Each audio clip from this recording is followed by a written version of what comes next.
Voilà, donc merci vraiment à vous d'être venu. Alors peut-être deux, trois petits mots un peu sur l'idée de cette conférence. Alors bien sûr, vous posez des questions, hein, vous m'interrompez. Le pire, c'est bien sûr le grand monologue, ça n'a strictement aucun intérêt. Vous pouvez ne pas être d'accord, vous pouvez vouloir compléter, ou alors j'ai pas été clair. Franchement, hein, vous m'interrompez, profitons-en justement d'être en petit comité. Je voulais vous dire peut-être 2 mots avant de commencer sur l'esprit dans lequel on va faire cette conférence. En fait, cette conférence, elle a vocation à vous donner un petit aperçu d'un point extrêmement important qu'on a mis en place d'un programme extrêmement important qu'on a mis en place à Schema en L3, tout particulièrement, qui est le programme Think Forward, hein, qui consiste en fait à proposer aux élèves qui sortent de classes préparatoires, c'est-à-dire à vous, qui avez donc été, je dirais, sélectionnés notamment sur des grands fondamentaux, hein, culture générale, philosophie, histoire, économie, sociologie, etc., leur proposer de retrouver dans le programme Grande École une forme de continuité de ce qu'ils ont acquis pendant leurs 2 premières années. Et pourquoi ? Pour au moins 2 raisons. La première, c'est qu'on le sait, alors vous ne le savez pas encore, mais vous allez vous en apercevoir très vite. Moi, je le sais, parce que ça fait maintenant plus de 25 ans que j'enseigne à des étudiants qui sont sortis de classe prépa. Très souvent, vous avez la nostalgie de votre classe prépa. Alors, je ne sais pas si c'est déjà le cas. Alors, la nostalgie, non. Mais en tout cas, je suis sûr que vous aimez votre classe prépa. Et les étudiants me disent souvent, on a aimé finalement cette confrontation à la théorie, que ce soit les mathématiques, que ce soit la philosophie, que ce soit avec une exigence intellectuelle extrêmement forte, que l'on retrouve bien entendu dans les d'autres disciplines que vous allez découvrir. Pour l'instant, on n'est pas fait, je suppose, de marketing, c'est extrêmement important, de comptabilité, de finance, mais on souhaitait que vous puissiez également continuer sur cette voie de ce qu'on appelle les humanités, les fondamentaux, parce que vous le demandez. On a écouté, si j'ose dire, la demande. Mais il n'y a pas que ça. Il y a quelque chose de beaucoup plus profond. Moi, je le vois tout particulièrement à mon modeste niveau, qui est celui de l'économie. C'est que je m'aperçois, dans mon autre métier, puisque je suis vice-président de l'autorité de la concurrence, donc comme on dit entre guillemets aux fonctionnaires, je côtoie pas mal de chefs d'entreprise, de dirigeants en tout cas, et qui ont souvent été formés dans nos grandes écoles, et je m'aperçois à quel point les fondamentaux, c'est essentiel. En fait, plus vous allez avancer dans votre carrière professionnelle, et c'est le paradoxe, plus vous allez avoir à résoudre des problèmes génériques. Et pour résoudre des problèmes génériques, il faut avoir de la culture générale, sans doute un sens philosophique, une bonne culture économique, sans doute aussi une bonne culture juridique, mais ça vous l'acquérez comme une nouvelle discipline, en tout cas à Schema. Donc il n'y a pas seulement l'idée de vous proposer une continuité avec votre classe préparatoire, que vous appréciez tout particulièrement, il y a aussi l'idée qu'on voit très bien que les fondamentaux, c'est quand même à la fin des fins ce qui vous permettra de réfléchir et d'avoir une vision stratégique. Moi je le vois vraiment, très sincèrement, tous les jours dans mon métier. Je m'aperçois à quel point, finalement, les problématiques auxquelles sont confrontés notamment les chefs d'entreprise, sont notamment des problématiques assez simples d'un point de vue économique. Encore faut-il avoir les outils pour les comprendre. Voilà un petit peu l'ambition de Think Forward qui se décline, vous le savez, en 3 grandes thématiques. Donc les grands problèmes, je dirais, sociétaux, plutôt que sociaux, puisque c'est à cheval entre la sociologie et plutôt la philosophie, avec notamment Gaspard Koenig, qui anime donc ces conférences de grands enjeux sociétaux. Vous avez grands enjeux de géopolitique, et vous avez aussi grands enjeux économiques. Donc vous allez retrouver en grande partie des choses que vous avez déjà commencé à voir en classe prépa.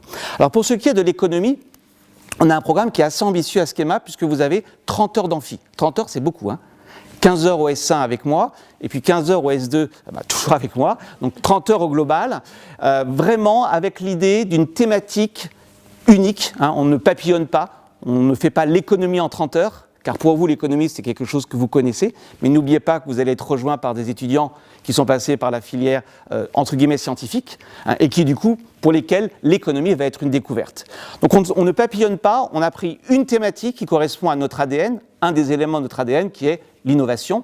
Et donc, la thématique des 30 heures de cours, elle est autour de l'innovation, entre guillemets, disruptive. En 2 mots, vraiment en 2 mots, qu'est-ce que c'est que l'innovation disruptive ? Pour parler simplement, c'est l'idée que vous avez dans certains secteurs des nouvelles technologies qui viennent remettre en cause les positions établies. Donc, certains producteurs qui étaient là depuis très longtemps vont être confrontés à l'arrivée de nouveaux entrants qui changent complètement les règles du jeu. Ce n'est pas seulement une histoire de producteurs, c'est aussi une histoire de consommateurs. Si ces nouveaux entrants connaissent la voie du succès, c'est d'abord et surtout parce qu'ils correspondent à des attentes qui n'étaient peut-être pas satisfaites jusqu'ici. Donc tout le cours traite de cette notion d'innovation disruptive, au travers de différentes thématiques.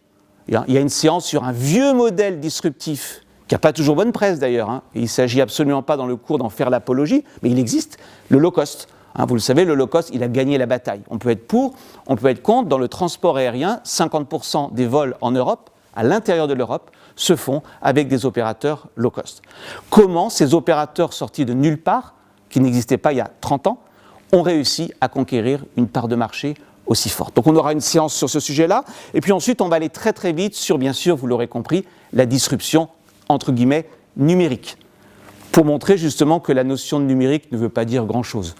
Il y a très peu de points communs entre Google et Airbnb, si ce n'est une technologie numérique. Et donc vous aurez une séance par exemple sur l'économie collaborative, on travaille avec les étudiants sur en quoi Airbnb est un concurrent des hôtels. Dans quelle mesure peut-on considérer que Airbnb se substitue, par exemple, à l'activité hôtelière ? Vous avez une séance sur le commerce en ligne. Est-ce qu'on peut considérer que le commerce en ligne va remplacer le commerce physique ? La bonne vieille thèse de la cannibalisation. Alors vous le savez, ce n'est pas exactement cela que l'on observe. On parle aussi, vous avez toute une séance de 3 heures sur le modèle Google-Facebook. Vous pourriez me dire, mais attendez, vous nous parlez de pommes et de poires. C'est vrai que Google, ça n'est pas un réseau social. Enfin, Google Plus l'était. Visiblement, ça n'a pas marché puisqu'ils l'ont fermé. C'est d'abord un moteur de recherche. Facebook, vous le savez tous, c'est un réseau social. Ben oui, mais ils ont un point commun. Pour un économiste, c'est le même modèle. C'est gratuit pour celui qui utilise, payant pour celui qui est en face. Et celui qui est en face, c'est bien sûr un annonceur qui va faire de la publicité. Donc le concurrent de Google, c'est bien Facebook, même si les deux produits sont relativement différents. Donc vous avez des séances sur différentes thématiques. Et quelle est l'idée de ces séances ? C'est de retrouver l'esprit que vous avez eu en classe préparatoire. Non seulement d'écrire le réel, donc on a des slides très très très pointus sur bien connaître le secteur, bien connaître les enjeux statistiques, comme vous l'avez fait en classe prépa, hein, toujours bien mesurer les phénomènes, quelle est l'ampleur du e-commerce par exemple, et très vite on va aller vers la théorie économique.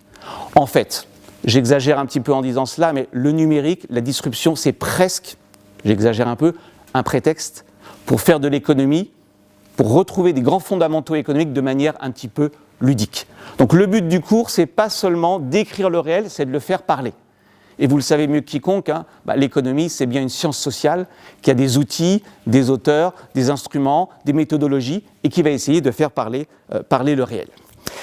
Et quand on fait parler le réel avec les étudiants, dans ce cours de 30 heures, il y a toujours les mêmes notions qui reviennent. Il n'y en a pas 50, hein, il y en a une dizaine. Il y en a une qui est un peu technique, hein, on la reverra quand vous viendrez à Schema. Hein. La notion, vous l'avez peut-être déjà vue en cours d'économie, notamment c'est à votre programme sur tout ce qui est les politiques économiques, avec la politique de concurrence, c'est la notion de market power. C'est quoi le pouvoir de marché ? Comment ça se mesure ? C'est une notion qui parcourt tout le cours. Il y en a d'autres. Hein. Il y en a une qui revient à chaque instant dans le cours, c'est bien sûr la notion de prix. Hein. Vous vous en doutez, pour un économiste, quoi de plus central dans la détermination d'un marché que le prix. Et donc, je voudrais ce soir, dans le temps qui m'est imparti, vous faire un peu réfléchir sur une problématique de prix. Je ne prétends pas couvrir l'étendue du sujet. Vous l'avez déjà d'ailleurs étudié, vous l'étudiez en classe prépa, d'abord avec votre programme de micro, comment se forme un prix sur un marché. Vous l'étudiez aussi en macro, au travers de l'inflation, et vous l'étudiez même d'ailleurs dans des thématiques sectorielles. Quand vous travaillez sur la pollution, vous parlez bien du prix. Le problème de la pollution, c'est justement qu'elle n'a pas de prix et comme elle est, entre guillemets, gratuite, vous le savez tous, on a un problème d'externalité négative. Donc cette notion de prix, qui revient tout le temps dans mon cours, m'a donné l'envie, d'abord d'écrire sur ce sujet, une petite note que je vais vous montrer dans quelques instants, mais aussi de réfléchir avec vous autour d'un aspect du prix qu'on a peut-être oublié et qu'on risque peut-être de découvrir pour notre plus grand bonheur ou pour notre plus grand malheur, grâce ou à cause du numérique. Donc la thématique ce soir, c'est d'étudier avec vous un aspect du prix sous l'angle de en quoi le numérique pourrait-il changer demain certains repères que nous avons tous en tête en matière de prix. Alors quels sont ces repères ? Dites-moi si je trahis votre pensée, mais je pense que vous pensez comme moi, parce que je pense comme tout le monde. Eh bien, au fond, quand on pense prix, qu'on ne soit économiste ou pas, mais encore plus vous qui l'êtes, on se dit finalement, on est un peu schizophrène, on se dit il y a deux mondes. il y a le monde qu'on voit souvent à la télévision ou bien dans le journal, qui est le monde, on va dire, des prix qui bougent tout le temps. À la bourse, la vocation d'un prix, c'est de bouger chaque seconde. J'ai presque envie de dire qu'un prix qui ne bouge pas, c'est que la boîte est morte. Donc c'est l'univers qu'on appelle en économie, si je reprends la typologie d'Okun, des marchés d'enchères. En fonction de l'offre, de la demande, en permanence, les prix sont volatiles. C'est les marchés de matières premières, c'est le marché du pétrole, c'est la bourse. Avec, on est d'accord, des mouvements de prix qui peuvent être assez violents, en tout cas assez forts. J'ai pris l'annonce de la fusion-acquisition, du rachat du groupe Gemalto par le groupe Thales, dans le domaine de la sécurité. Et qu'est-ce qui s'est passé ? Eh bien, au moment même où on annonçait la fusion n'a pas eu encore lieu, simplement on l'a annoncé, le matin même, vous voyez, la bourse en quelques secondes a pris plus 35%. Ça, c'est un monde que, a priori, je suppose, vous fréquentez peu, sauf si vous jouez à la bourse, mais dont vous connaissez l'existence. C'est le monde du prix volatile. Et puis il y a le monde du prix que vous côtoyez, que nous côtoyons tous les jours, c'est le monde du supermarché. Pardon, et vous faites bien vos courses. Et jusqu'à preuve du contraire, si en sortant de la conférence, vous allez acheter votre tablette de chocolat préférée, je suis à peu près sûr que si vous allez dans le même magasin que la semaine dernière, vous l'avez payé 2,80 €, normalement vous la paierez 2,80 €. On est d'accord ?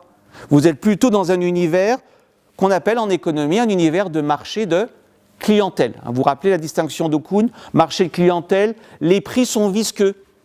Alors, je ne dis pas que les prix ne bougent jamais, notamment pour les produits frais, normal. Mais pour le reste, il y a une sorte de contrat moral entre l'entreprise et vous. Rappelez-vous les travaux de Mankiw sur les coûts de menu. Et ce contrat moral, c'est quoi ? C'est une forme de contrat implicite qui dit quoi ? Je te garantis que ta tablette de chocolat coûtera toujours 2,80 € la semaine prochaine, même si moi, elle m'a coûté peut-être plus cher. Mais en échange, tu ne vas pas voir ailleurs. Tu restes fidèle. Ce sont des marchés de clientèle. Vous êtes d'accord ? On a un peu tous présent à l'esprit cette dichotomie entre d'un côté les news à la télévision avec le marché du pétrole qui flambe, et puis on va au supermarché, on ne nous dit pas, tiens, c'est samedi matin, tout le monde fait ses courses, on va augmenter le prix de la tablette de chocolat. On pourrait le faire. Surtout à l'heure des étiquettes électroniques, on ne le fait pas. Autre idée, alors ça ne veut pas dire que ces prix ne bougent jamais. Ils bougent, mais vous êtes d'accord avec moi, ils bougent d'abord soit parce que leur mouvement est annoncé, tiens, demain matin, on est tous au courant, demain matin, dans quelques heures, à minuit et 1 seconde, normalement, il y a les soldes. Mais les soldes, c'est annoncé. On sait que ça va être une baisse de prix négative, une variation de prix négative, puisque les prix vont baisser. D'abord, c'est anticipable, c'est annoncé, et lorsque ça n'est pas annoncé, vous êtes d'accord avec moi qu'en général, des hausses de prix, entre guillemets, violentes, dans l'univers de la consommation, c'est dû à des événements assez exceptionnels. On en est témoin ce soir, avec les grèves. Vous le savez tous, qu'est-ce qui s'est passé ? Certains opérateurs, voyant que la SNCF n'avait pas suffisamment de capacité, en ont profité pour augmenter leurs prix. J'ai nommé les opérateurs de cars. Je vous rappelle une étude sortie la semaine dernière d'UFC Que Choisir, association de consommateurs, qui a observé sur une ligne Paris-Lyon, tenez-vous bien, une hausse de prix de 888%. Le billet qui était à 4,90 €, le billet pour une même date, une même destination, un même horaire est passé de 4,90 € à 78 €, soit une hausse de 888%. Eh bien oui, les opérateurs de cars en profitent parce qu'ils se retrouvent, entre guillemets, dans une situation de quasi, entre guillemets, monopole. Donc on a quand même parfois des variations de prix qui sont très fortes, mais vous êtes d'accord avec moi, soit elles sont anticipables, ça s'appelle les soldes, moins 20%, moins 30%, soit c'est des événements qui sont quand même pas, j'espère, la norme, et parfois même, ces variations de prix de la consommation vont nous choquer. Je suis sûr que ça ne vous choque pas qu'à la bourse, une entreprise puisse prendre plus 30, plus 40, de toute façon, ça ne nous concerne pas directement en général. Par contre, quand on voit le prix d'un médicament augmenter très fortement au motif que les malades n'ont pas d'autre choix que de se soigner, ça peut nous choquer. Pourquoi je vous parle de ça ? Parce qu'il y a eu en effet un événement assez intéressant aux États-Unis il y a quelques années, c'était il y a 2 ou 3 ans. Vous avez en fait un opérateur qui a racheté des vieux brevets sur des vieux médicaments pour des maladies sur lesquelles il y a assez peu de patients. Donc il y a la place finalement que pour un seul opérateur. C'est un monopole naturel. Et regardez ce qu'il a fait, il a racheté donc ces quatre médicaments, Et il a augmenté les prix, tenez-vous bien, ce n'est pas une virgule, c'est bien des pourcentages, hein, ce n'est pas 5,785%. Il a augmenté le prix du médicament de 5785%. En clair, le médicament qui valait 445$ est passé du jour au lendemain à 26 189$. Vous vous en doutez, ça a provoqué bien sûr une très grande colère aux États-Unis. Ça s'est terminé finalement très mal pour l'opérateur, justement parce que nous n'avons pas l'habitude de voir, me semble-t-il, des prix variés. Et quand ils varient trop fortement, cela nous choque. D'accord ? Ça, c'est le premier point. Il y a un deuxième inconscient que nous avons tous, me semble-t-il, c'est l'idée que finalement les prix sont assez uniformes. C'est les mêmes prix pour tous. C'est les mêmes prix pour tous. La discrimination, je vais y revenir, c'est quand même quelque chose de très rare. Alors elle existe, d'ailleurs, vous en êtes les principaux bénéficiaires. En tout cas, en général, pour ce qui est de la consommation. Peut-être pas sur le marché du travail, mais pour ce qui est de la consommation. Hein, vous avez un tarif jeune, je suppose. Or, vous voyez bien que pour un opérateur d'une place de cinéma, offrir un siège à un adulte, offrir un siège à un jeune, ça coûte exactement la même chose. Pourtant, vous allez payer moins cher que moi. Donc la discrimination existe, mais c'est quelque chose qui reste extrêmement rare. Alors justement, avant de revenir un peu sur cette notion de discrimination qui va être le thème de la conf de ce soir, un petit mot peut-être sur le pourquoi du comment. Pourquoi je me suis intéressé à ce thème de la discrimination ? Parce que du coup, en travaillant avec les étudiants de Schema sur la notion de prix, souvent j'avais des questions, des étudiants qui disaient « mais attendez, on ne comprend plus les prix n'ont pas de sens ». Et je me suis dit « tiens, je vais, grâce à Schema, grâce au cours, je vais travailler un peu cette question ». Et j'en ai donc sorti une petite note qui est bien sûr gratuite, je vous rassure, vous n'avez rien à payer, qui est disponible donc sur Internet et que j'ai publiée dans une fondation qui s'appelle la Fondapol, la Fondation pour l'innovation politique, et donc qui s'intitule « Vers des prix personnalisés » à l'heure du numérique. Et donc c'est un peu de cette note dont je voudrais vous parler. Vous allez voir, c'est un peu disruptif, c'est assez prospectif. Je ne sais pas si ce que je dis va se réaliser. Et je vous montrerai surtout, et c'est ça qui est intéressant en sciences économiques, c'est qu'avant d'avoir un jugement moral, et c'est bien d'avoir des jugements moraux, il faut d'abord comprendre le phénomène. Et on va s'apercevoir que les prix personnalisés, ce n'est pas forcément une mauvaise chose. C'est un peu comme le low cost, il y a le pire et il y a le meilleur. On va essayer de décrire ce qu'est un prix personnalisé. Je vais essayer de vous montrer que le prix personnalisé peut parfois avoir de grandes vertus. Alors avant d'entrer dans le vif du sujet, il faut peut-être qu'on passe quelques secondes, et c'est vous qui allez répondre, sur mais c'est quoi la discrimination ? Alors je parle de discrimination par les prix. Je ne parle pas, pour l'instant, on y reviendra tout à l'heure, de discrimination au sens premier du terme. Discrimination sexuelle, discrimination raciale, on y viendra. On va simplement parler pour l'instant de cette notion de discrimination par les prix. Petit rappel, mais c'est vous qui allez me donner la réponse. Si je vous dis, c'est à votre programme, la discrimination par les prix, qui aurait une idée, comment vous la définiriez ? Allez, jetez-vous à l'eau. Si vous vous trompez, c'est pas grave. C'est quoi pour vous discriminer par les prix ? Qui a une idée ? Allez, essayez. Si vous n'y arrivez pas, c'est pas grave. Non ?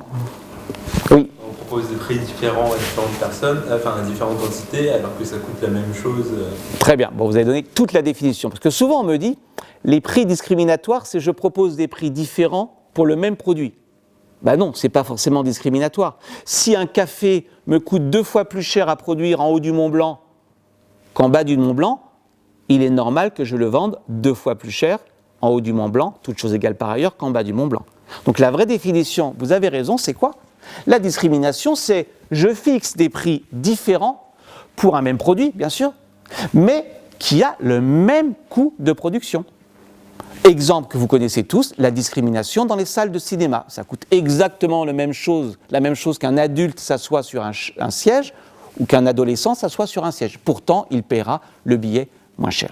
Donc, ça n'est pas une question de coût de production. Donc, attention, mathématiquement, si j'ose dire, la vraie définition de la discrimination, c'est quoi ? C'est P1 divisé par C1, le prix divisé par le coût, est différent de P2 divisé par C2. Donc, ce n'est pas seulement le fait que les prix soient identiques. D'accord ? On peut avoir de la discrimination avec des prix identiques. Si je vends mon café en haut du Mont Blanc au même prix qu'en bas du Mont Blanc, en fait, je fais une discrimination. On est d'accord ? À l'envers. Oui ? Est-ce que ceux qui proposent des tarifs jeunes ont des compensations par l'État ou des avantages ? Je vais y venir. que je vais essayer de montrer dans la conf, et ça c'est un peu perturbant, enfin, vous êtes économiste, mais souvent quand je parle avec des personnes qui ne sont pas économistes, ils me disent mais le prix c'est simple, tu pars des coûts, il ne faut pas perdre d'argent, le bon vieux sens, je rajoute une petite marge, il faut bien vivre, et ça me donne le prix. Là, vous oubliez toute cette vision un peu comptable, le prix n'a plus de limite, la seule limite au prix, c'est ce que vous êtes prêt à payer. On va le voir, la discrimination n'a qu'un objectif, c'est d'aller du côté de la demande, et non pas du côté de l'offre, c'est-à-dire du côté des coûts. Confère tout à l'heure d'ailleurs mon médicament. J'ouvre la parenthèse, je la ferme aussitôt. Sachez que le médicament qui guérit de l'hépatite C en 12 semaines, certains chercheurs ont essayé de calculer son véritable coût de production avec la R&D. Avec la R&D, on serait entre $60 et $120 pour donc un traitement de 12 semaines. Je vous rappelle que le produit avait été lancé en France à 80 000 € et il est aujourd'hui, je crois, autour de 10 000 €. Donc il y a une disproportion totale entre le prix et les coûts. Donc on est bien dans cette idée que la discrimination ne vise pas à rentabiliser un coût de production, elle vise à aller capter la demande. Il y a 3 degrés de discrimination. Premier degré, second degré, troisième degré. Premier degré, c'est assez rare. Et ça va être l'objet de la conférence. C'était assez rare. Ça s'appelle le prix à la tête du client. On est à peu près une trentaine, mais il y aura 30 prix.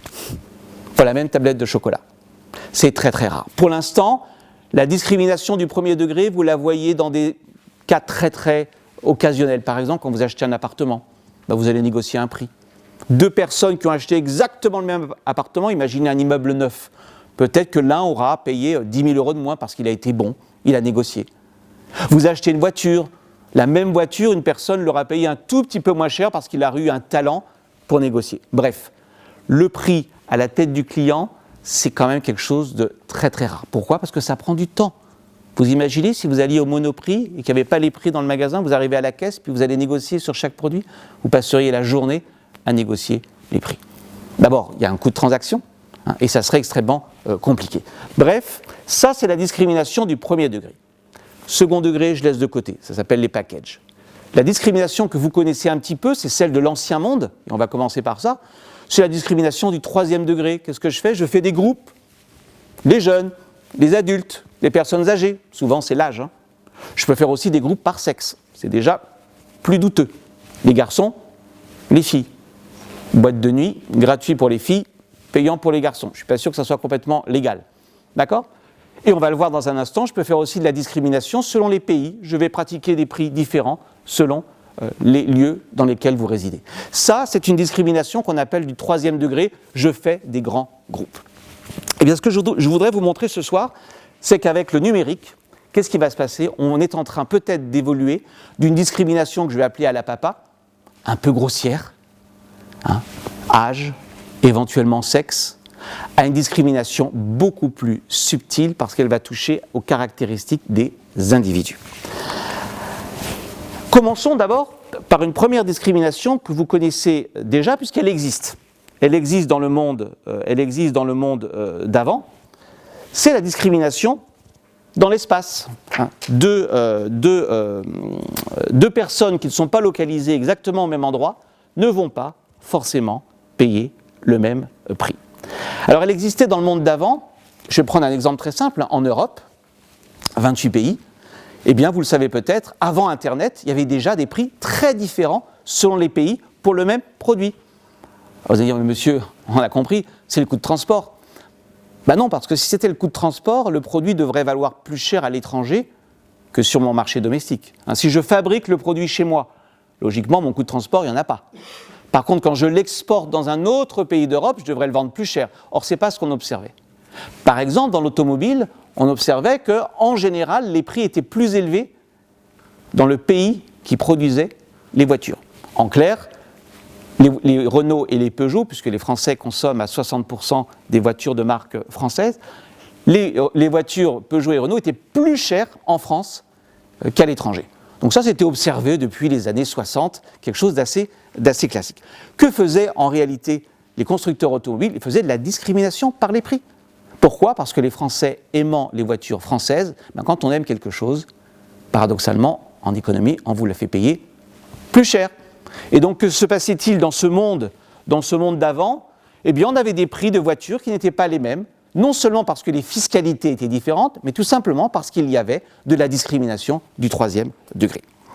Bien entendu, vous le savez, vous avez dû le voir en cours, pour que la discrimination marche, il faut empêcher que les petits malins n'aillent acheter à l'étranger. Sinon, ça ne fonctionne pas.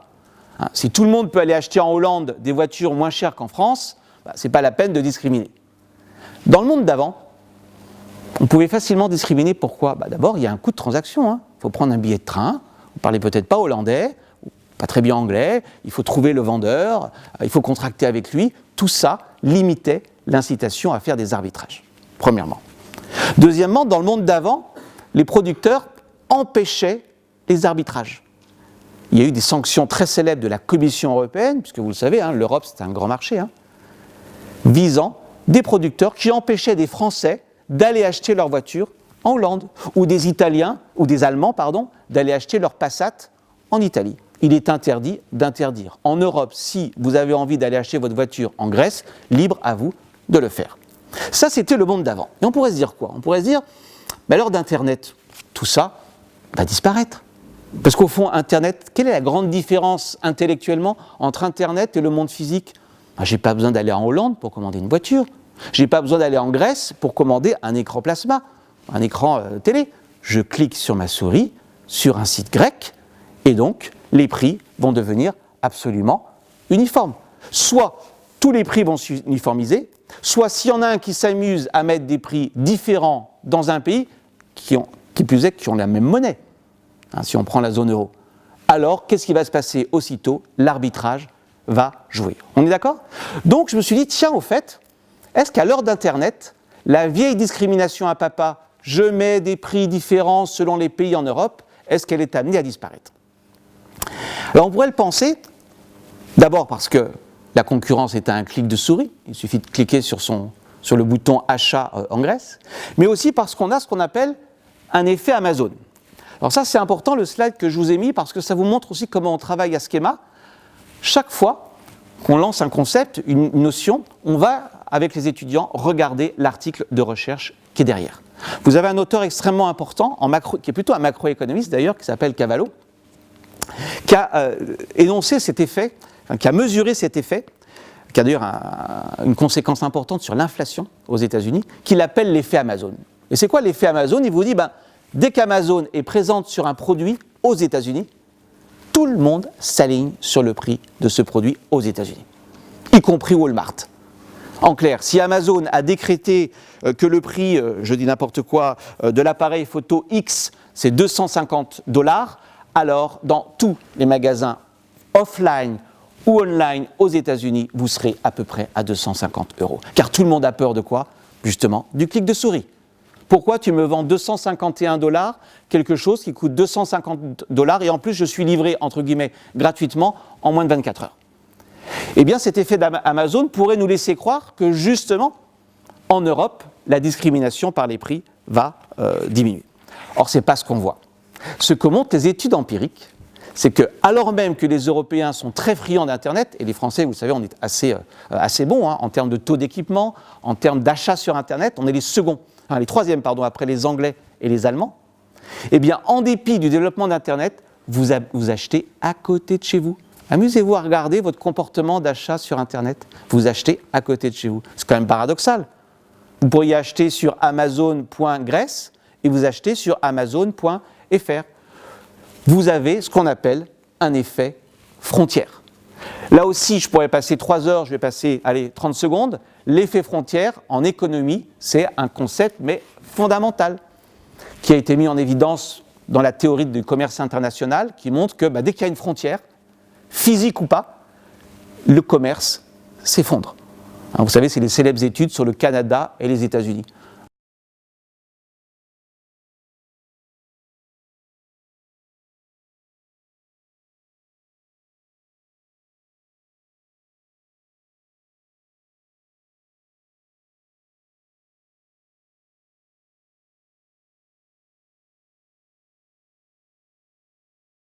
Une online transaction, on le fait avec les étudiants, je leur montre le tableau économétrique, donc c'est intéressant, ils voient que ça n'est pas que des opinions, tout ça a été testé, et le test a été fait sur eBay.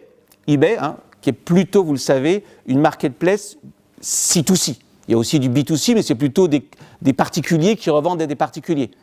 Or, vous êtes d'accord, quand vous achetez un particulier, vous avez peur de quoi? C'est bien beau, le particulier qui vous vend moitié prix. Mais vous dites, et si je ne suis pas livré, je fais quoi? Je prends un billet d'avion pour aller en Grèce? J'achète pas. Je veux bien acheter un tout petit peu moins cher, mais à côté de chez moi. Le cas, bien sûr, topique étant le billet de concert. Ça ne vous viendrait pas à l'esprit d'acheter un billet de concert pour une représentation qui a lieu à Paris à quelqu'un qui vous dirait, écoutez, je suis en Grèce, je ne vais pas aller au concert à Paris, je vous vends mon billet de concert 2 fois moins cher. Vous pouvez être à peu près sûr que c'est un faux billet. Non, vous allez lui dire, rendez-vous à la gare Saint-Lazare, tu montreras le billet et là je te payerai. Donc on s'aperçoit que même à l'heure d'Internet, vous avez des effets frontières. Toute la question est de savoir d'où viennent ces effets frontières. Il y a plein de raisons. Hein. La peur de ne pas être livré. Les délais. C'est compliqué d'être livré quand on vient par exemple de Grèce, ça va prendre du temps. Le fait que vous avez, non seulement vous avez peur de ne pas être livré, mais si vous êtes livré, qu'est-ce qui se passe si le produit ne vous convient pas? Comment vous allez faire pour contacter le service client? Bref, il y a un grand nombre de facteurs qui fait que même à l'heure d'Internet, en réalité, vous avez toujours des prix différenciés sur Internet. Et qui plus est, non seulement vous avez des prix différenciés, mais en plus, j'ai envie de dire, l'ancien monde n'a pas disparu. Vous vous rappelez de l'ancien monde de tout à l'heure? Les producteurs qui faisaient tout pour que les consommateurs n'aillent pas acheter à l'étranger. Alors ça prenait quelle forme? C'est arrivé, hein, des Français allaient en Hollande, ils voulaient acheter une Peugeot haut de gamme, on leur disait, ah ben non, vous n'habitez pas en Hollande, je ne vais pas pouvoir vous vendre une automobile Peugeot, retournez en France. Ça s'appelle comment sur Internet? Vous l'avez tous vécu ça. Je vais sur un site étranger, puis au moment de payer, on me dit, ah ben non, je suis désolé monsieur, hein, vous habitez en France, vous n'habitez pas en Allemagne. Donc je vais vous renvoyer sur le site français. C'est souvent d'ailleurs un renvoi automatique. Ça s'appelle du blocage géographique, du géo-blocking. Hein, vous avez tous eu cette expérience, je suppose, de tenter d'acheter sur un site étranger et malheureusement, parce que c'était intéressant financièrement, et au moment de payer, vous avez été bloqué. Alors vous le savez, la Commission a décidé de prendre, si j'ose dire, le taureau par les cornes, hein, et depuis l'année dernière, a fait passer une directive contre le géoblocking, et elle a infligé notamment des sanctions assez lourdes à des entreprises comme Nike ou bien Guess, qui empêchaient justement les consommateurs d'acheter en ligne sur des sites étrangers. Bref, tout ça pour vous dire quoi? La bonne vieille discrimination dans l'espace, elle existe encore à l'heure du numérique. Donc attention à l'image d'Épinal, le numérique a rendu la Terre plate, les prix sont uniformes, et finalement, toute tentative pour discriminer les clients a disparu. Ça n'est pas ce que l'on observe.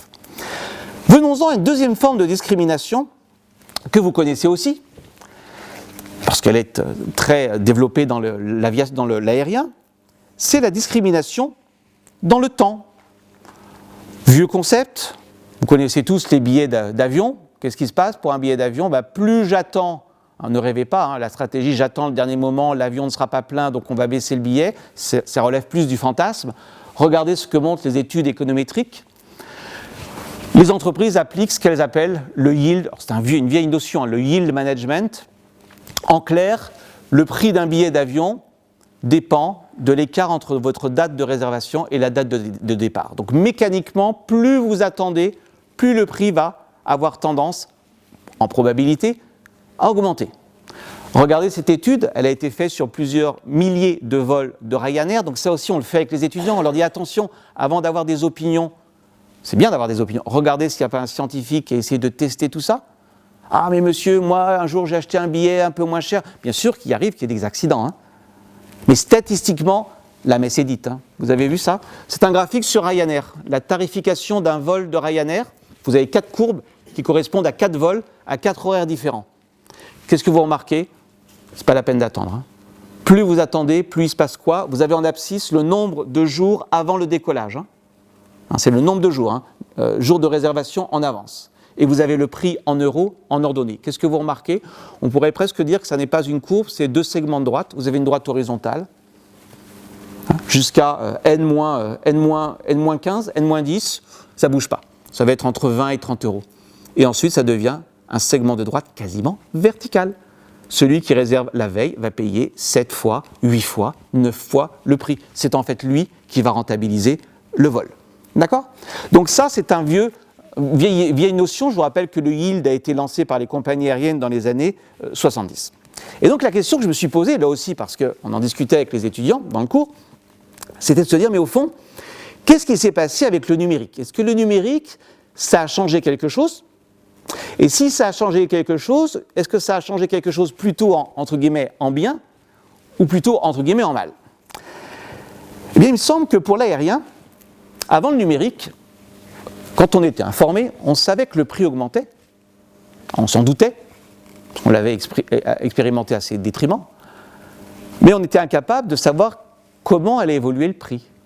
Or, aujourd'hui, avec Internet, qu'est-ce qui se passe? Quand vous allez sur un site d'une compagnie que vous connaissez, Orange, mais vous allez chez Air France, c'est exactement la même chose, qu'est-ce qu'on vous dit? On vous dit, écoutez, vous voulez partir ce jour-ci, ça sera 75 €. Par contre, je vous offre toutes les dispersions de prix avant votre date, après votre date. On peut même aller jusqu'à une dispersion sur plusieurs mois. Et donc, on pourrait dire qu'Internet, c'est intéressant, ça a permis, paradoxalement, de mettre de la transparence dans le yield.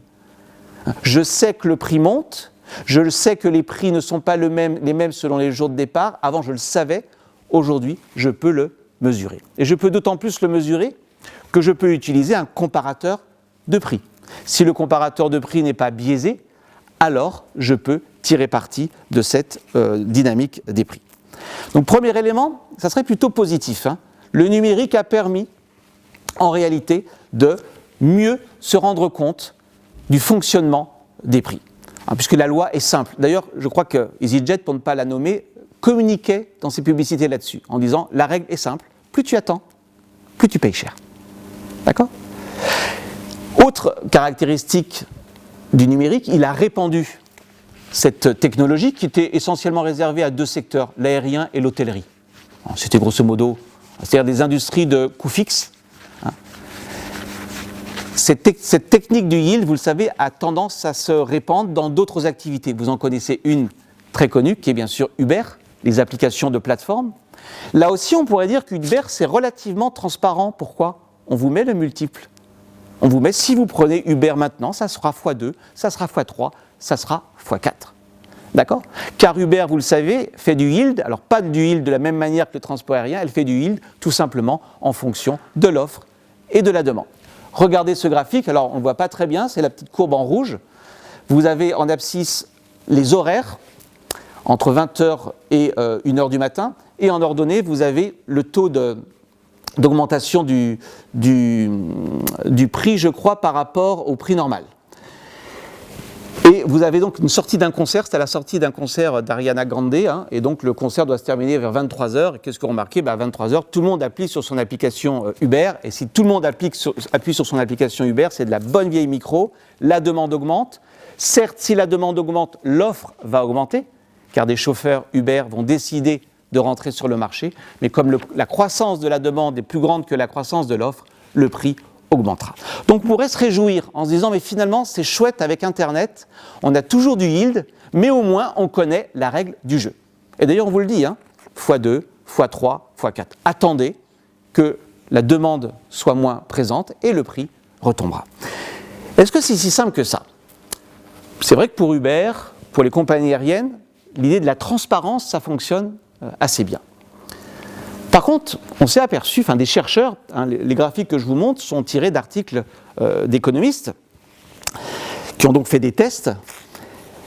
Ils se sont aperçus que Amazon pratiquait aussi, alors je vais appeler ça du yield par abus de langage, en tout cas on observe que le même produit sur Amazon peut connaître des fluctuations erratiques extrêmement violentes.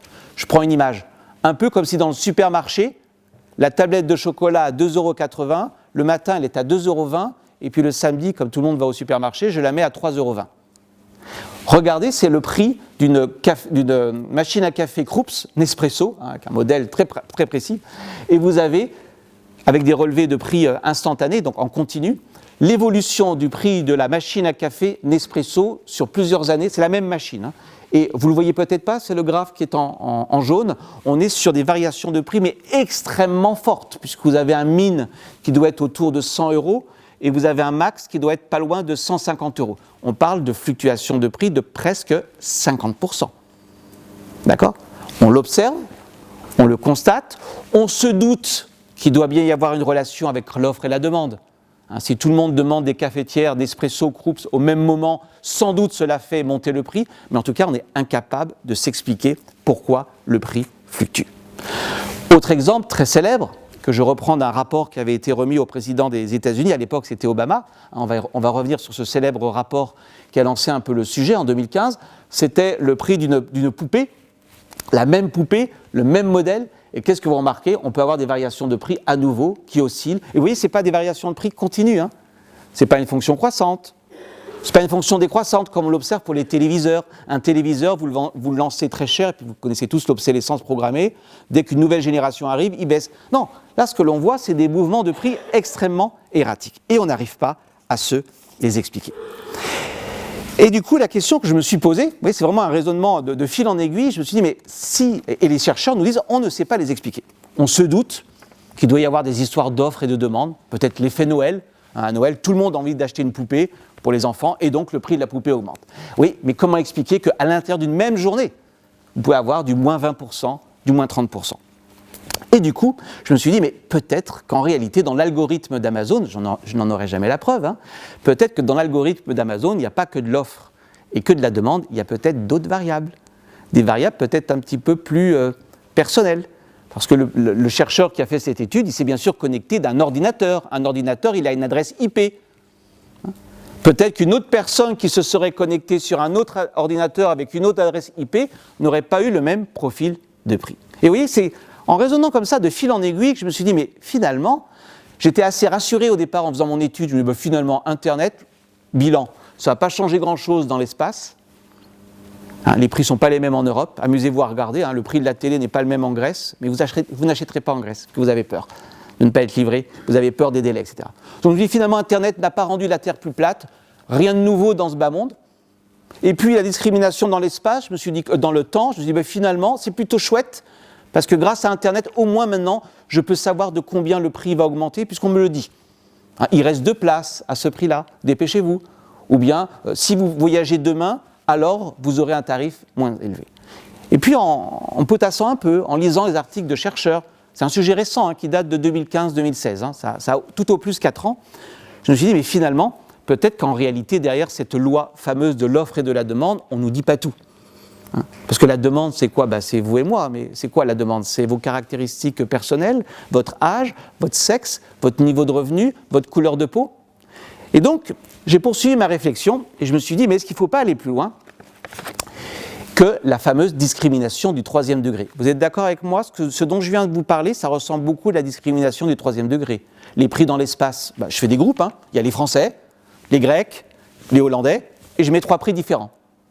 Discrimination dans le temps, est-ce qu'on ne pourrait pas dire que c'est aussi finalement du 3e degré? Finalement, qui réserve au dernier moment? C'est les hommes d'affaires. Et qui réserve 6 mois à l'avance? C'est vous et moi quand on part en vacances, parce qu'on connaît notre date de vacances. Donc ça revient à dire, j'ai 2 types de clientèle. D'ailleurs, c'est comme ça que les appellent les compagnies aériennes, on les appelle les price sensitive, c'est vous et moi.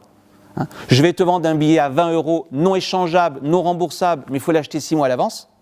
Et on sait bien que l'homme d'affaires, il ne va pas prendre un billet 6 mois à l'avance, l'homme d'affaires, pour son travail, parce qu'il ne sait pas ce qu'il fera dans 6 mois. Et puis à l'inverse, je sais bien que celui qui va réserver la veille au soir un Paris-Rome à 600 €, c'est qu'il n'a pas le choix, il a un rendez-vous demain à Rome. D'ailleurs, ce n'est pas lui qui paye directement, c'est son entreprise. Donc ça revient à dire finalement, j'ai classé mes clients dans des catégories, dans des boîtes. Vous êtes d'accord avec moi? Ça ressemble beaucoup à ce qu'on appelle la discrimination du 3e degré. Et je me suis dit, mais au fond, est-ce qu'il ne faudrait pas que je creuse le sujet? Et est-ce qu'il ne faut pas abandonner cette idée, est-ce qu'il ne faudrait pas remettre à l'honneur, cette idée d'une discrimination du 1er degré, c'est-à-dire ces fameux prix à la tête du client? Est-ce qu'on ne pourrait pas aller avec le numérique dans un monde où il y aurait autant de prix qu'il y a de clients? C'est ce qu'on va essayer de voir maintenant. Donc j'ai fait une différence entre les prix différenciés. Un prix différencié, est-ce que vous êtes d'accord avec moi, il est légalement ouvert à tous. Rien n'empêche un homme d'affaires de réserver un billet 6 mois à l'avance. Rien n'empêche un touriste de payer le prix cher. Rien n'empêche un Français d'aller acheter sa télé en Grèce ou en Hollande. Donc c'est des prix qui sont différenciés, mais légalement, j'ai toujours le choix. Prix personnalisé, vous allez le voir, ce sont des prix qui sont véritablement fixés en fonction de vos caractéristiques. Alors pourquoi c'est possible ? C'est possible parce qu'on a des data sur vous. On a ce qu'on appelle du big data. Alors avant big data, il y a data. On n'a pas attendu le numérique pour avoir des data sur vous.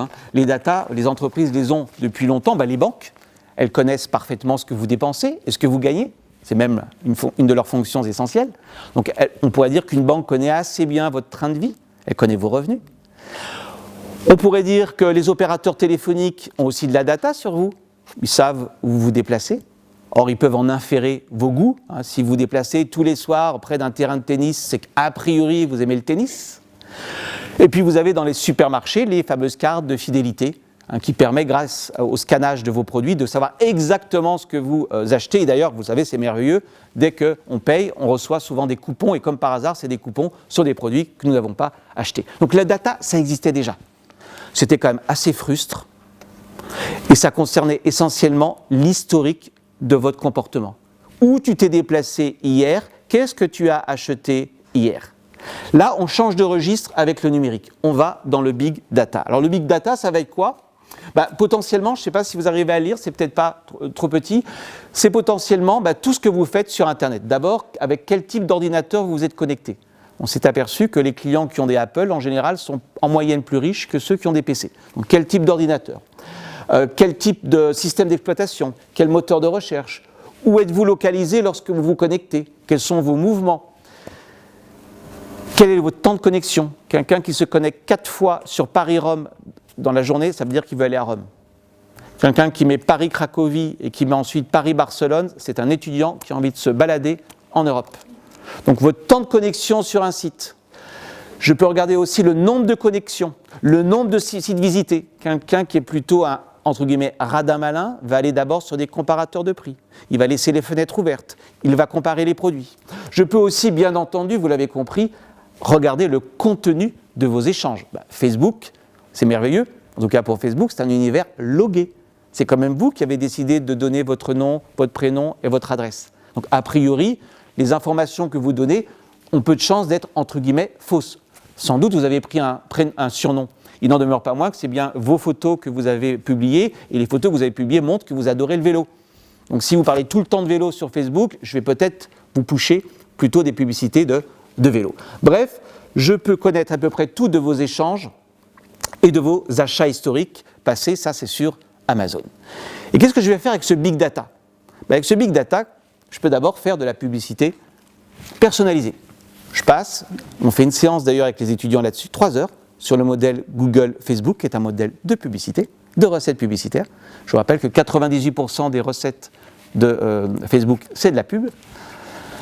Je vais cibler des pubs. On a tous eu cette expérience, on est en train de naviguer sur Internet et puis on a une pub en mode display qui apparaît sur l'écran avec une trottinette. Tiens, c'est bizarre, j'ai parlé de trottinette ce matin. Oui, c'est bien pour ça qu'on vous envoie une pub de trottinette. Ça, c'était le monde d'Internet d'il y a 5 ans, 10 ans. Moi, ce dont je veux vous parler, c'est quelque chose de beaucoup plus violent. J'ai capté vos données. J'ai capté vos données. Comme j'ai capté... je vais revenir en arrière. Je vais les croiser entre elles. Je vais croiser, par exemple, je vois que sur Facebook, vous adorez les voitures de course, vous allez toujours dans les hôtels de luxe, vous voyagez en business, et comme par hasard, vos amis ont à peu près les mêmes centres d'intérêt que vous, et vous habitez dans tel quartier. Je vais en déduire, peut-être, votre niveau de revenu, vos préférences et votre niveau de revenu. Je vais estimer ce qu'on appelle en économie votre disposition maximale à payer. Donc ça, c'est une notion que vous avez dû voir en cours, elle est fondamentale. Qu'est-ce que c'est que votre disposition à payer ? C'est le prix maximum que vous êtes prêt à payer pour un bien. Si je vous enferme dans cette salle et que je vous laisse poireauter pendant plusieurs heures, vous aurez soif, et que je reviens avec une bouteille en vous disant qui est prêt à m'acheter la bouteille ? Certains me diront allez vous faire voir, je ne cède pas au chantage, et m'offriront 0. Et peut-être que d'autres me diront écoutez, moi je suis prêt à payer 2 €. Une autre personne me dira 4 €, une autre 6 €. Personne, a priori, n'a la même disposition maximale à payer. Toute la question est de savoir comment je vous fais parler. Eh bien, grâce à vos datas, je vais pouvoir approximer votre disposition maximale à payer. Et une fois que je sais combien vous pouvez payer, qu'est-ce que je peux faire ? Des prix personnalisés. Regardez, petit exemple que j'ai repris de l'OCDE. J'ai 10 clients, 10 consommateurs qui n'ont pas, bien sûr, la même willingness, la même disposition maximale à payer. Vous voyez que le client numéro 10 Donc les dispositions à payer, ce sont les petits bâtons bleus. Le client dit s'il n'aime pas tellement mon produit. Attention, il n'aime pas mon produit. Je n'ai pas dit forcément qu'il était pauvre. Souvent, on confond disposition à payer et niveau de revenu. On peut être très riche et détester les voitures de luxe. Et on peut être asymétriquement très pauvre et adorer les voitures de luxe. En tout cas, le client numéro 10, il n'aime pas trop mon produit. Par contre, le client numéro 1, il est addict. C'est quelqu'un qui le valorise très fortement. Dans le monde d'avant, qu'est-ce que je faisais dans le monde d'avant ? Prenez les supermarchés. J'avais un coût de production, c'est la ligne horizontale en vert. J'ai mis un coût marginal constant. À chaque fois que je produisais, ça me coûtait 1 euro, 2 euros, peu importe. Je rajoutais une marge, entre guillemets, raisonnable, et ça me donnait mon prix de vente que vous avez en rouge. C'est la ligne horizontale rouge. D'accord ? Que se passait-il ? Eh bien, que voyez-vous ? Pour un prix uniforme, la tablette de chocolat à 3 euros qui m'a coûté 2 euros, eh bien, qu'est-ce que je vois ? Je vois que le client numéro 1 est super content, parce qu'il trouve que ce n'est pas très cher, il adore le chocolat. Donc il achète, client 2 achète, client 3 achète, 4 achète, 5 achète et 6 achète. Le 7e, vous le voyez, sa willingness to pay est juste en dessous de mon prix, il n'achète pas. C'est trop cher. Donc j'ai vendu finalement des tablettes de chocolat à qui ? J'ai vendu des tablettes de chocolat au client 1 à 6. On est d'accord ? Et je pourrais faire beaucoup mieux. Si maintenant je connais la willingness, les préférences, je sais qui aime le chocolat et qui aime moins le chocolat, des préférences, je vais en déduire votre willingness to pay, et pourquoi pas, je vais fixer des prix personnalisés. Regardez, je peux faire des prix personnalisés, par exemple, c'est ce que vous avez avec les petits points jaunes. Le client 1, il n'y a aucune raison que je lui fasse un cadeau. Pourquoi faire un cadeau à quelqu'un qui adore le chocolat ? S'il adore le chocolat, il faut lui faire payer très cher. Par contre, regardez ce qui va arriver. Le client 7, il n'achetait pas avant. Maintenant, je lui vends.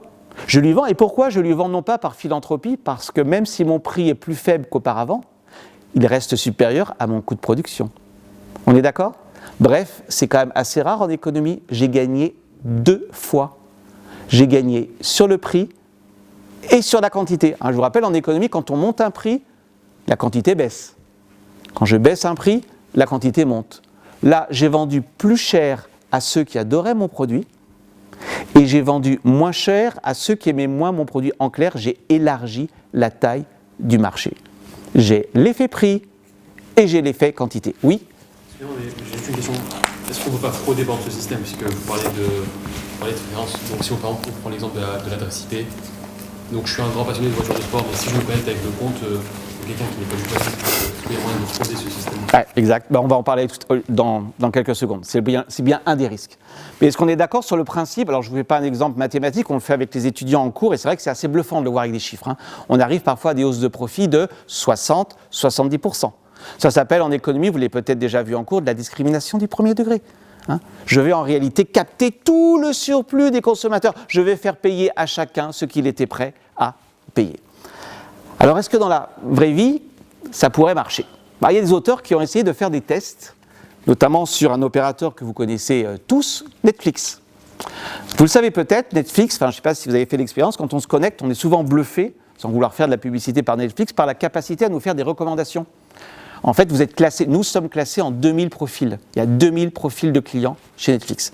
Celui qui aime les séries, mais aussi les courses automobiles et les dessins animés. Netflix vous a catégorisé en fonction de votre comportement. Jusqu'à une période récente, Netflix proposait un forfait. Il y avait un prix. Aujourd'hui, il y en a 3. Bref, on est quand même sur une approche assez basique. J'ai envie de dire, Netflix fait du supermarché. Tout le monde paye son abonnement, je crois que c'est $10, $12 ou $14. Il y a 3 forfaits. On reste quand même sur des choses très simples. Alors même que Netflix a énormément de variables sur vous, notamment la manière dont vous regardez. Quelqu'un qui regarde régulièrement 4 heures, 5 heures par semaine, qui ne fait pas du binge-watching, qui ne regarde pas 50 heures puis qui après arrête, c'est quelqu'un qui est vraiment addict. Ça vaudrait peut-être le coup de lui faire payer $17, $20, $25.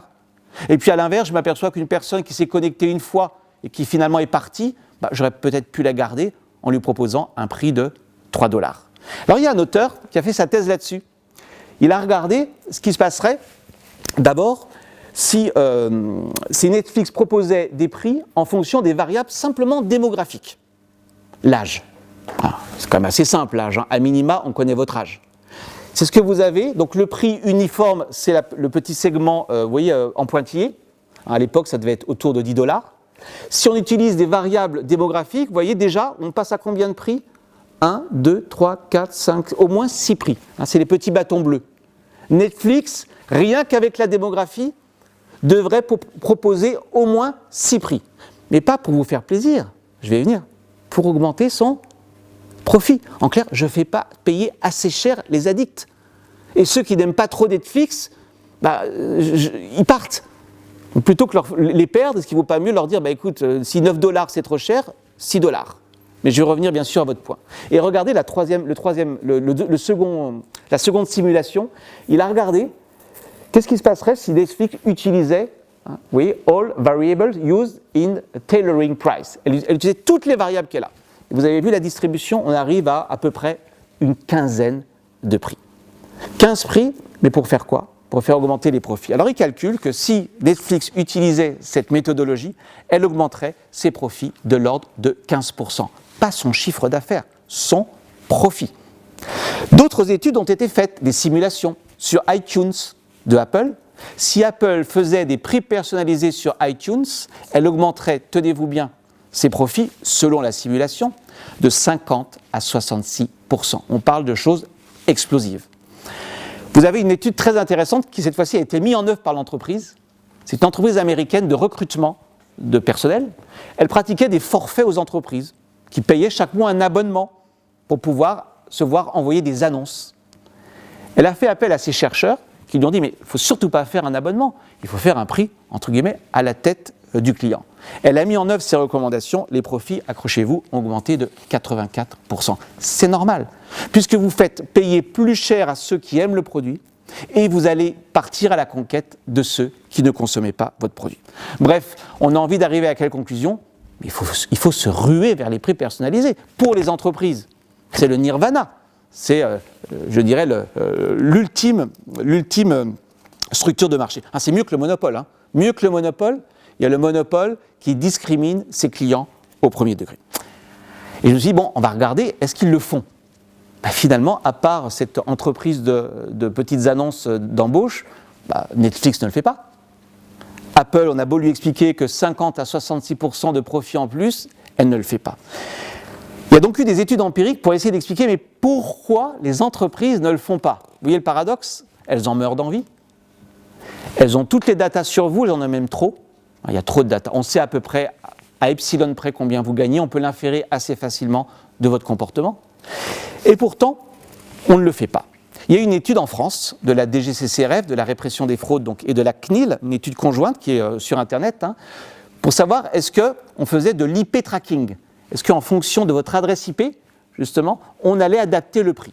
Donc ils ont fait des simulations, ils ont fait tourner des machines avec des protocoles, entre guillemets, scientifiques. Vous faites tourner plusieurs machines de différentes adresses, vous vérifiez que toutes choses égales par ailleurs, elles font bien la même chose. Et ils arrivent à la conclusion qu'on n'arrive pas à détecter significativement de prix personnalisés.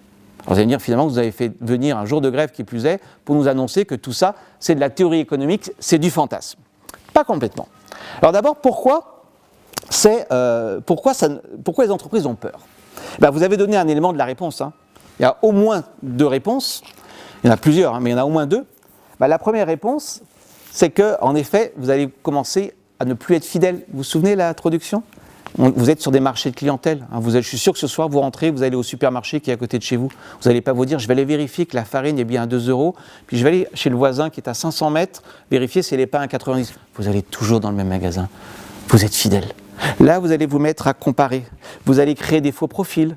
Vous allez essayer de jouer avec l'algorithme. Le riche va se faire passer pour le pauvre ou pour un étudiant, etc. Ça va devenir extrêmement compliqué. Donc, premièrement, crainte d'un jeu de chat et la souris. Mais il y a peut-être plus grave que ça. Les entreprises ont très très peur pour leur e-réputation. Je vais vous parler, on a presque fini, je vais vous parler d'un petit épisode qui a beaucoup marqué les esprits, ça se passe en 2000. Nous sommes en 2020, en 2000, il y a 20 ans. Jeff Bezos avait déjà eu cette idée de faire des prix personnalisés, le patron d'Amazon. Et il avait décidé de manière aléatoire de mettre des prix différents pour le même DVD, Et qu'est-ce qui s'est passé ? Bien entendu, il y a quelqu'un qui s'en est aperçu, qui dit attendez, je ne comprends pas, le film avec Paul Newman que j'ai payé $6, le même sur Amazon, vous me le vendez $8. Expliquez-moi. Il a commencé à communiquer avec d'autres, les réseaux sociaux. Il a dit ah ben t'as payé 8, moi j'ai payé 12, et toi 3. Excuse publique de Jeff Bezos. Oui, j'ai fait un test, je voulais vérifier que les prix personnalisés étaient possibles. Ça a été extrêmement dur pour Amazon, qui était à l'époque une boîte naissante. Hein. Et il s'est engagé à ne plus jamais en faire. Donc les entreprises ont extrêmement peur pour leur e-réputation. Pourquoi ? Parce que nous détestons l'idée qu'un prix puisse être à la tête du client. Alors vous allez me dire, mais alors tout ça pour rien. Je vais expliquer, il y a d'autres solutions pour faire des prix personnalisés dans quelques instants sans vous le dire. Mais le prix personnalisé violent, je ne pense pas que ça arrivera. En tout cas, pour les produits de consommation. Dans les services, c'est déjà plus compliqué. Vous ne dites pas à votre voisin quel est votre abonnement, votre forfait banque. Vous ne lui dites pas forcément quel est votre abonnement à une assurance. Et puis l'assureur peut toujours dire, vous savez, vous n'avez pas exactement le même profil de risque. Donc c'est normal que vous payiez un petit peu plus cher. Mais pour les biens de consommation, ça passerait très mal. Vous imaginez si nous allions tous après la conférence au Monoprix et qu'on me dise, bah, écoutez, vous, c'est 8 €, puis vous, je ne sais pas pourquoi, ça va être 12, et puis vous, ça va être 3. Alors, ça serait bien sûr intolérable. Nous avons en fait une aversion pour l'inéquité, surtout quand elle nous concerne. Ce qu'on appelle une aversion asymétrique à l'inéquité. Donc ça aussi, c'est important à Schema. Dans le cours, je fais aussi un peu d'économie comportementale. On étudie ce qu'on appelle les fameux biais de comportement. Vous détestez vous faire avoir. Ça vous gêne moins que les autres se fassent avoir. Donc si je vous dis vous avez payé 70 et vous apprenez que les autres ont payé 75, votre utilité a même tendance à augmenter en disant moi je suis quand même plus malin que les autres.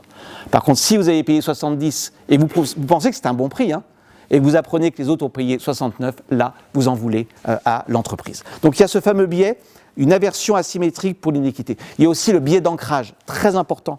Si je vous dis le produit il vaut 70, vous me direz, mais j'ai pas de repère. Si je vous dis le produit, vous savez bien qu'il vaut 100, parce que observez autour de vous, c'est le prix de référence, ça s'appelle les soldes. Je fais moins 30%, là vous dites, c'est une super affaire. Pourtant, 70 est bien égal à 70. Mais vous avez un biais d'ancrage. Il vous faut un référentiel. Si je fais des prix personnalisés, ça reviendrait à dire quoi ? Dans l'avion, je vous dis, écoutez, il n'y a pas de prix. Il n'y a pas de prix affiché. Commandez, puis je vous dirai, juste au moment où vous appuyez sur sélectionner, je vous dirai votre prix. Est-ce que 98, c'est un bon prix ? Mais j'en sais rien. Et donc, vous n'allez pas consommer. D'accord ? Donc, les entreprises ont très très peur pour leur e-réputation. Alors, vous allez me dire, mais tout ça pour ça ? Non, pas tout ça pour ça. Tiens, un sondage qui a été fait par des économistes sur que se passerait-il si Amazon faisait des prix personnalisés ? Réponse des consommateurs, c'est la dernière ligne. That will be a reason not to use Amazon for purchasing any longer. J'arrêterai d'acheter sur Amazon. Si Amazon commence à faire des prix à la tête du client, j'arrête. Alors vous allez me dire, bah, écoutez, tout ça, c'est donc de la science-fiction. Vous avez fait une conférence pour nous parler d'un truc qui n'existera pas. C'est toujours intéressant intellectuellement. En fait, les prix personnalisés, ça va arriver. Ça va arriver, mais de manière subtile. Et je terminerai là-dessus. Ça va arriver de manière subtile, tout d'abord, sous la forme de coupons ciblés. Et pardon, un coupon ciblé, c'est un prix personnalisé. Vous avez peut-être fait cette expérience sur Internet, vous êtes en train de chercher un produit, vous le mettez dans votre panier, et puis vous ne commandez pas. Et puis 10 minutes après, vous recevez un mail, mais vous n'avez pas terminé votre panier, recevez un coupon de 5%. Le coupon n'a pas été envoyé à tous les clients. Il a été envoyé à vous parce que l'algorithme a identifié, que vous étiez susceptible d'acheter, il a regardé votre comportement. 2, que vous n'aviez pas finalisé votre panier. Donc, étude très intéressante, statistique. Est-ce que le fait de passer par un comparateur de prix avant d'aller acheter influe le prix auquel vous allez acheter ? Oui, on va vous envoyer en fait un coupon de réduction. Donc, on s'aperçoit qu'un moyen détourné de faire du prix personnalisé, c'est de faire des coupons ciblés.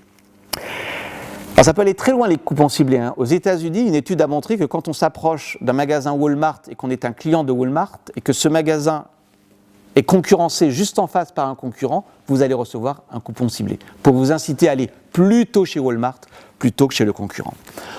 Autre stratégie pour faire du prix personnalisé, on va taper sur 2 adresses IP différentes la même destination de vacances, par exemple pour un hôtel, sur le même site hôtelier. Rome, le 12 janvier, avec 2 adresses IP différentes. c'est ce qu'ont fait ces chercheurs. Ils ont créé 2 profils de clients. Un profil budget. Budget, c'est quelqu'un qui a peu de moyens.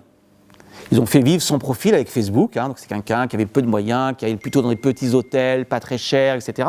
Et puis ils ont créé un second profil de affluent, donc quelqu'un qui a plutôt des dépenses ostentatoires, etc. Même chose, ils créent des comptes Facebook, et ils font vivre les profils. Et ensuite, ils se rendent sur un site bien connu de réservation en ligne d'hôtel. Ils tâtent les mêmes destinations, pour les mêmes jours, dans les mêmes villes. Et que voient-ils ?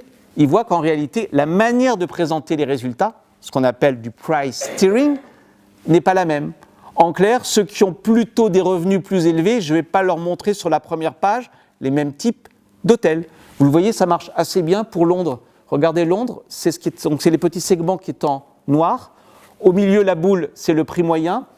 En bas, c'est le min. En haut, c'est le max. Et que voyez-vous, par exemple, sur Londres ? On voit très bien que sur les premières pages, pour les 10 premiers résultats, vous avez une différence très nette entre les budgets et les affluents. En clair, je ne vais pas vous proposer les mêmes résultats. Alors vous allez dire, oui, mais à ce moment-là, j'ai qu'à changer l'ordre. Il suffit que je mette sur le site de réservation, afficher les prix du moins cher au plus cher. Mais vous ne le faites pas. L'expérience montre que vous réservez sur la première page ou sur la deuxième page.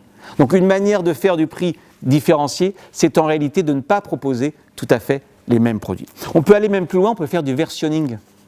Je vais vous vendre 2 produits et je vous dirai, mais vous ne pouvez pas dire que je vous ai vendu plus cher, ce n'est pas exactement le même produit. C'est le fameux exemple de la trottinette rose, la fameuse taxe rose, de la trottinette rose et de la trottinette bleue. C'est exactement la même trottinette. Pourtant, des tests ont été faits, notamment aux États-Unis, qui montrent qu'en moyenne, les trottinettes roses sont plus chères que les trottinettes bleues, tout simplement parce que l'on fait du versionning en fonction de la personne qui est derrière l'écran. On peut aussi faire des enchères de prix. Alors ça, c'est très intéressant. C'est vous qui allez me dire combien vous êtes prêt à payer. Et on s'aperçoit à nouveau qu'il y a un autre biais psychologique, c'est qu'en général, ça ne vous gêne pas de perdre si vous avez joué. Quand vous jouez et que vous perdez, vous ne dites pas « c'est dégueulasse, j'ai perdu ». Non, tu as joué. On va vous dire « tu veux faire un prix personnalisé ?» C'est toi qui vas me dire le prix que tu es prêt à payer. On va faire en fait dans l'univers de la consommation ce que l'on connaît, rappelez-vous du début de la conf, dans l'univers de la bourse, c'est-à-dire des mécanismes d'enchères. Vous connaissez tous TAP, la compagnie portugaise. Eh bien, dans la compagnie portugaise, qu'est-ce qui se passe ? Vous pouvez enchérir pour être surclassé en business. Dites-nous, c'est du eBay, dites-nous le prix que vous êtes prêt à payer et on vous dira si vous êtes éligible ensuite à ce surclassement. D'accord ? Donc vous voyez, le prix personnalisé en tant que tel, c'est trop violent. Ils ne le feront pas, en tout cas pas aujourd'hui. Mais vous allez avoir des moyens détournés et acceptables d'aller vers des prix personnalisés. Alors pour terminer, j'en ai pour 2 minutes, on pourrait se dire, mais finalement les prix personnalisés c'est quand même horrible. A priori c'est horrible puisqu'il y aura finalement plus de prix de référence. Je vous rappelle que toute l'industrie de la consommation depuis Boussicaut, depuis la fondation du bon marché, c'est quand même l'idée, des prix affichés et des prix à peu près stables dans le temps et pour les personnes. Si on va tous demain au bon marché pour acheter le même produit, on le payera au même prix. Tout ça pourrait être remis en cause. Donc on aurait plutôt tendance à blâmer les prix personnalisés. Vous êtes d'accord en disant mais prix personnalisé c'est unfair. On a tout de suite une posture morale. Et c'est un peu la posture que j'avais, et les étudiants aussi, puisque cette note, je l'ai construite en faisant justement le cours avec les étudiants. Ils me disaient, mais monsieur, c'est vraiment, pardonnez-moi l'expression, c'est dégueulasse. C'est dégueulasse parce que ça a coûté la même chose, et il y en a un qui va payer plus cher. Et celui qui paye plus cher, attention, c'est pas forcément quelqu'un qui est plus riche, j'insiste là-dessus, c'est quelqu'un qui a besoin. Celui qui prend sa voiture tous les matins pour aller travailler, il doit prendre de l'essence, ça ne veut pas dire qu'il est riche. C'est peut-être même le contraire, parce qu'il habite dans une zone éloignée du centre-ville. Alors, j'étais parti sur une posture morale, en me disant c'est unfair, il faut donc interdire les prix personnalisés. Et puis en regardant la littérature, je me suis dit, mais en fait, on va retrouver un bon vieux raisonnement économique.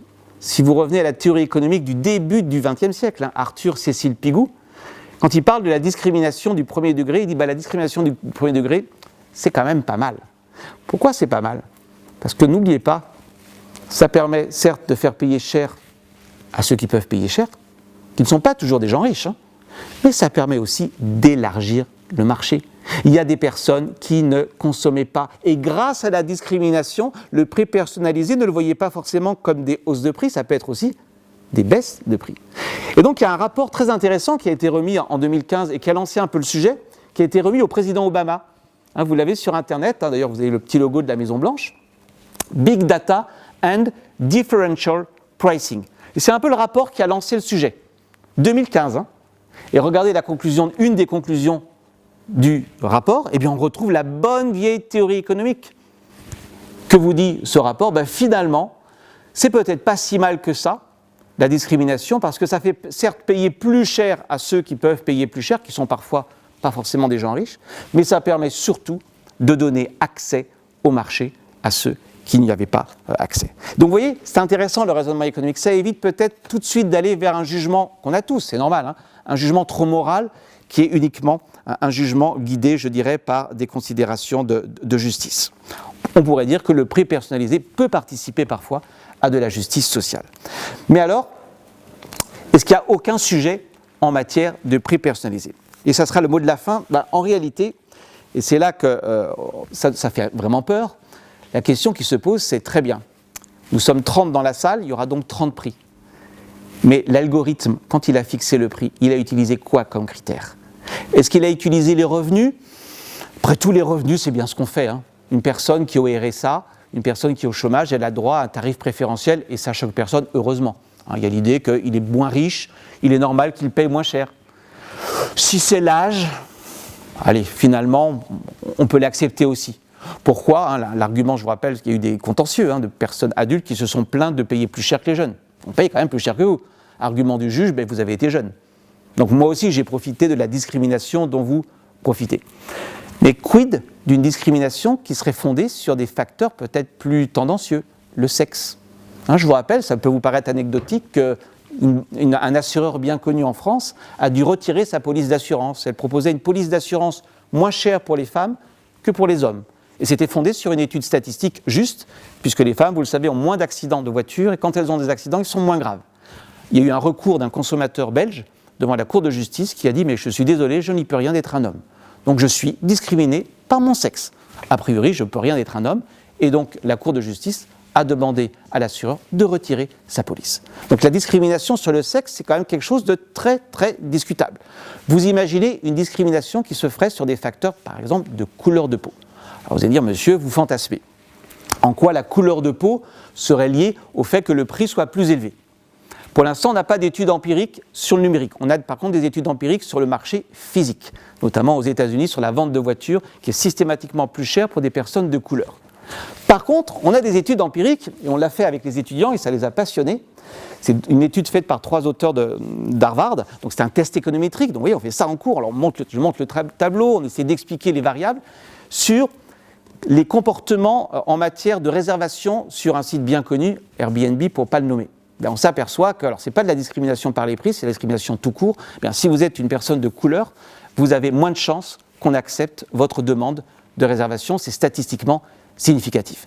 Donc, on voit bien que Internet n'a pas mis fin à des comportements qu'on observait déjà dans le monde physique. Pourquoi pas, demain, éventuellement des prix qui soient discriminatoires sur des variables qui sont injustifiables. Premièrement. Deuxièmement, on pourrait tout à fait avoir un algorithme propre, donc qui ne met pas de variables illicites, la couleur de peau, le sexe, l'orientation sexuelle, etc. Donc un algorithme propre. Votre code postal, ça a l'air de rien le code postal. Ben oui, mais le code postal, il n'est pas complètement neutre sociologiquement. Hein. On peut arriver, un algorithme apparemment neutre pourrait arriver à pratiquer des prix personnalisés qui sont discriminatoires sur une population. Ben, ce n'est pas un fantasme, ça fait scandale aux États-Unis, c'est une toute petite affaire hein, par l'ampleur, je dirais, de chiffre d'affaires, mais ça fait un scandale. C'est une revue, Princeton Review, qui avait décidé de fixer le prix de l'abonnement en fonction du zip, du code postal. A priori, hein, c'est neutre. En se disant, je vais mettre un prix peut-être plus élevé dans les départements ou dans les villes où en moyenne les gens sont plus riches. Je suppose que c'était ça l'intention. Sauf qu'il y a une association de consommateurs qui a dit, mais attendez, à la fin des fins, on s'aperçoit que les Asiatiques, les personnes de couleur asiatique, enfin en tout cas d'origine asiatique, qui représentent 4,9% de la population américaine, vous avez le graphique à droite, sont surreprésentées dans les overprice. En clair, quand on est asiatique, on a 2 fois plus de chances de payer son abonnement plus cher. Pourquoi ? parce qu'on est asiatique et parce qu'on habite comme par hasard dans ces quartiers avec ce zip code. Donc vous voyez, un algorithme neutre, apparemment neutre, vous allez utiliser plein de variables qui ont l'air complètement innocentes. J'ai 25 ans, j'habite dans telle ville et j'aime tel type de sport. Et on s'aperçoit qu'à la fin des fins, vous parvenez à un résultat qui est discriminatoire. Donc, vous voyez, ce qui est plutôt inquiétant dans les prix discriminatoires, c'est qu'on ne sait pas en réalité quels sont, dans la black box, dans la boîte noire des algorithmes, quels sont les facteurs qui ont été utilisés. Et donc c'est pour ça, vous voyez, que là on peut retrouver une posture morale qui est de se dire c'est quand même extrêmement dangereux parce qu'on n'a pas accès, je vous rappelle, on n'a pas accès à cette boîte noire, on voit simplement l'output. Et souvenez-vous mon graphique de départ sur Amazon, on voit bien que le prix de la cafetière Krups varie, on voit bien que le prix de la poupée de luxe varie. Quant à savoir quels sont les facteurs qui l'ont fait varier, alors on va vous dire c'est l'offre et la demande. Oui, mais l'offre et la demande, derrière l'offre et la demande, quels sont les facteurs? On pourrait avoir soit des facteurs extrêmement discriminatoires, soit des facteurs neutres, mais qui conduisent simplement par leur croisement à des résultats qui ne le sont pas. Voilà, donc vous voyez un petit peu la méthodologie. Donc tout ça, c'est une étude en fait que j'ai fait, si j'ose dire, grâce à Schema, parce qu'en faisant les cours avec les étudiants pendant 2 ans, on a échangé, j'ai été challengé, ils m'ont critiqué, et du coup, de fil en aiguille, je me suis dit, allons voir un peu cet univers des prix personnalisés. Voilà, j'ai été trop long, je remercie de votre attention, et n'hésitez pas si vous avez des questions. Ben écoutez, merci de votre attention. Bonne chance pour ceux qui sont en 2e année pour le concours qui a lieu, si je ne dis pas de bêtises, dans pas longtemps, c'est-à-dire avril, c'est ça, je me tourne Véronique, vers Véronique, c'est ça, c'est avril, non? Mai, avril-mai. Et puis pour ceux qui sont en première année, ben écoutez, bonne continuation et puis au plaisir peut-être de vous revoir. Merci beaucoup.